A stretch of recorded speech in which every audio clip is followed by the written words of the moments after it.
Hola a todos, hola a todas, aquí estamos hablando de música, hablando de rock and roll y participando en un proyecto fascinante del cual yo quiero formar parte porque yo también soy un Black Hero.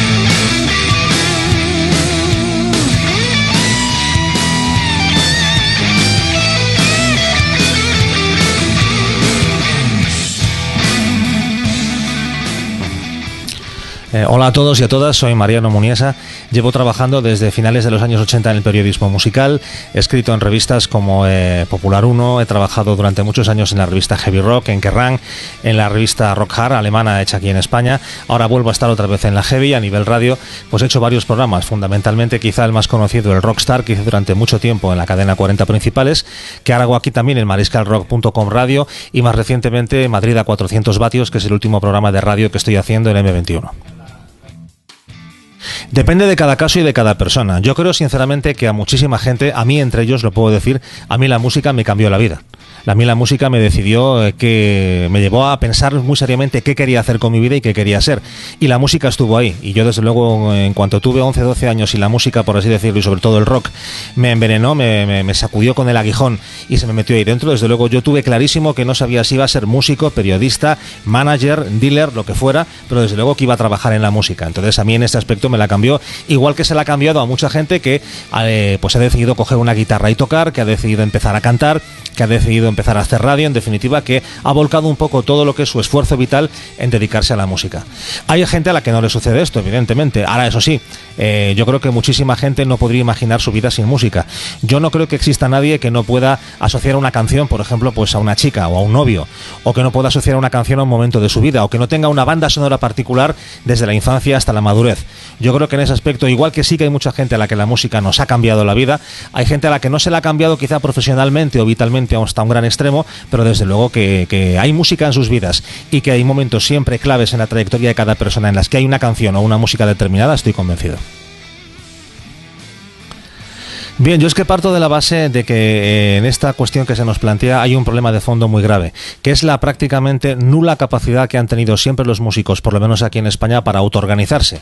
En otros países los músicos han sabido constituir organizaciones profesionales sólidas, sindicatos fuertes y han luchado por sus derechos. Han sabido, por decirlo de alguna forma, empoderarse de su sector, exigir una serie de reivindicaciones y en momentos difíciles haber podido estar por lo menos en una situación que les permitiera capear la crisis de otra manera. Aquí en España, si bien por ejemplo tenemos que los actores han sabido organizarse bien en sindicatos de actores, insisto, fuertes, potentes, con capacidad de negociación y con capacidad de maniobra, los músicos, por desgracia, pues no han tenido nunca esa inclinación, y mucho menos aún los músicos de rock, que han tirado siempre un poco por la calle del medio, que han ido un poco una postura individualista y a veces egoísta de decir, bueno, yo voy a buscarme lo mío y a los demás que les den. Entonces, claro, en lo que es la crisis del disco y de la industria musical, ellos posiblemente no sean de los que tienen más responsabilidad. Obviamente ahí la responsabilidad fundamental está en las propias compañías de discos, que nunca supieron tener una visión de futuro acerca de lo que se les venía encima, que siguieron aplicando recetas del siglo XX a problemas del siglo XXI,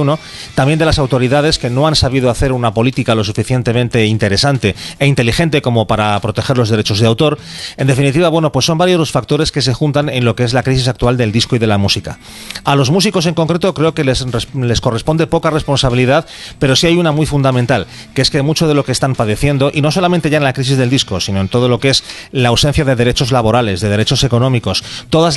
lo que es la precariedad que el mundo de la música sufre, en gran parte se produce porque ellos nunca han tenido la suficiente voluntad de organización colectiva ni de asociación para poder hacer frente a estos problemas.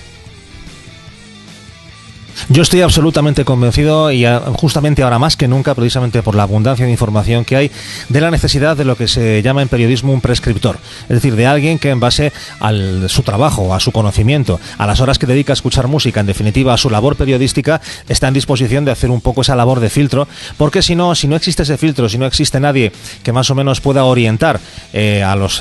oyentes en la radio, por ejemplo, o a la gente que escucha música, entonces tendremos la política de las grandes corporaciones multinacionales del disco sin ningún tipo de resistencia. Y entonces ellos educarán el gusto, ellos crearán la cultura y ellos te dirán qué debes escuchar y qué no debes escuchar. Obviamente la figura del prescriptor no es tampoco la de un catedrático. Es decir, un prescriptor, alguien que trabaja en radio y pone discos y más o menos te dice cómo son y te aconseja que los compres o que los escuches pensando si te gusta tal o cual cosa, no sienta cátedra, no es un tótem al que haya que seguir al 100%, pero siempre te puede servir un poco para que te oriente en esa oferta tan absolutamente descomunal que ahora mismo existe en el mundo de la música. Digo lo mismo, por ejemplo, de los críticos musicales en prensa, digo lo mismo de toda la gente que en definitiva desde el mundo del periodismo trata un poco de hacer esa labor de filtro que yo sí estoy convencido que hoy por hoy es mucho más necesaria que nunca.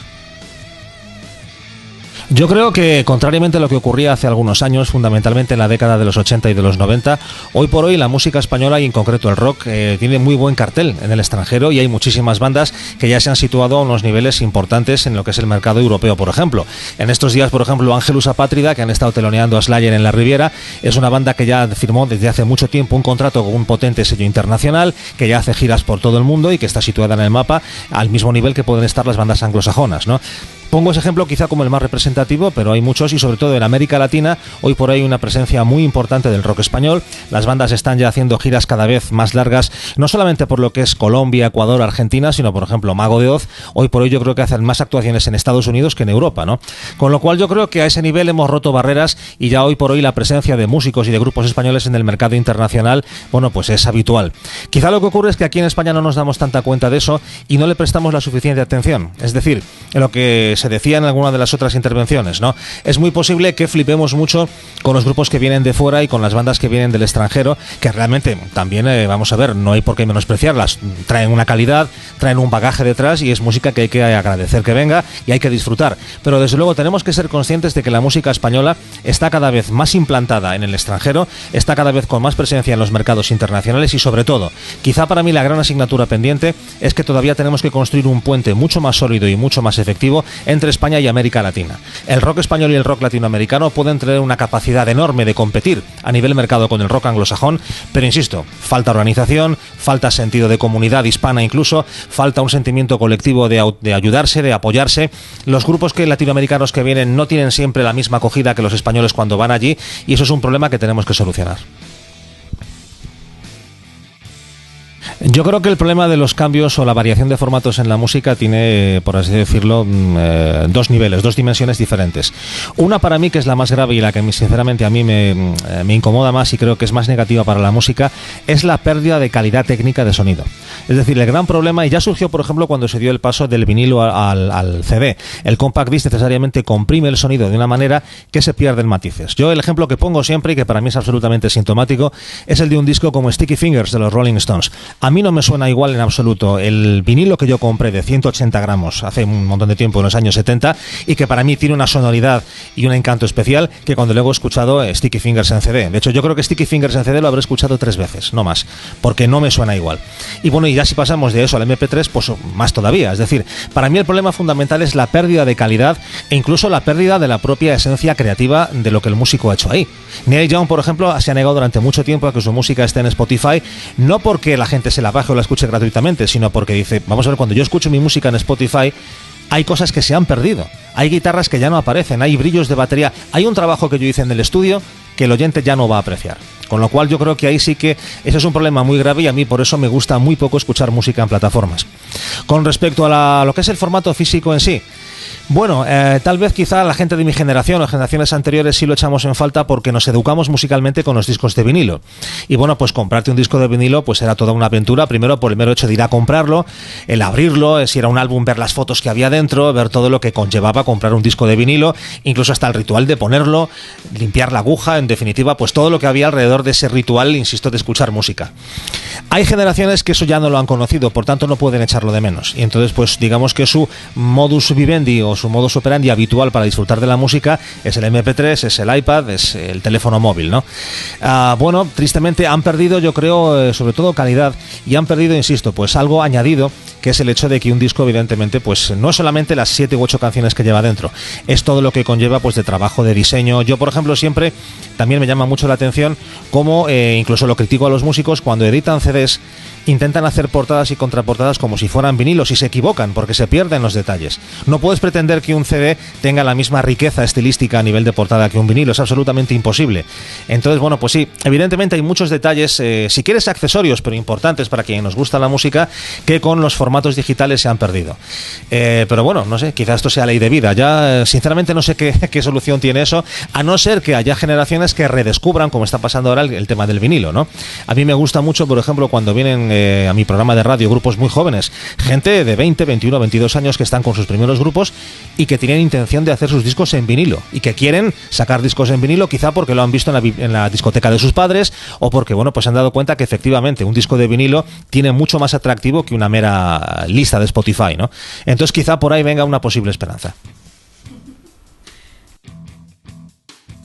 Bueno, yo soy optimista por naturaleza, aunque eso a veces me conlleve muchas frustraciones y muchos disgustos. Pero en el tema de la música creo que es posible, que es perfectamente posible, que se puede llegar a mejorar mucho la situación, pero eso depende fundamentalmente, desde mi punto de vista, de dos cosas. Una,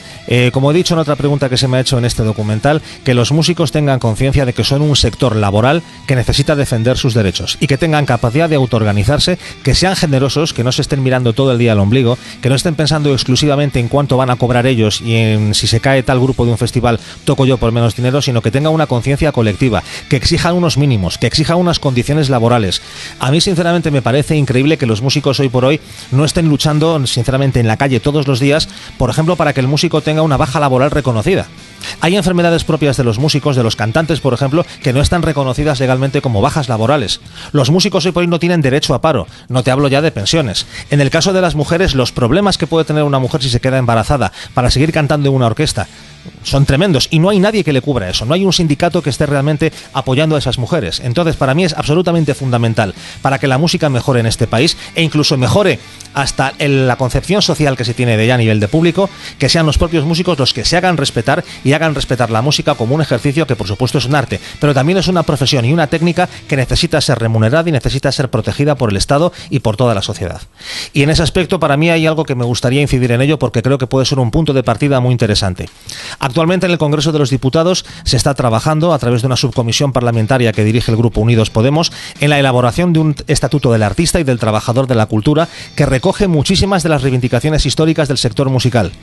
Este estatuto tardará todavía en aprobarse, posiblemente no llegue a cubrir todo lo que es necesario, pero es un primer paso muy importante y yo animaría a todo el mundo a que lo conozca, a todos los sectores profesionales y sobre todo a los músicos a que incorporen sus quejas, a que incorporen sus reivindicaciones y que se haga de ese estatuto en el futuro un instrumento realmente eficaz para dignificar la música en España.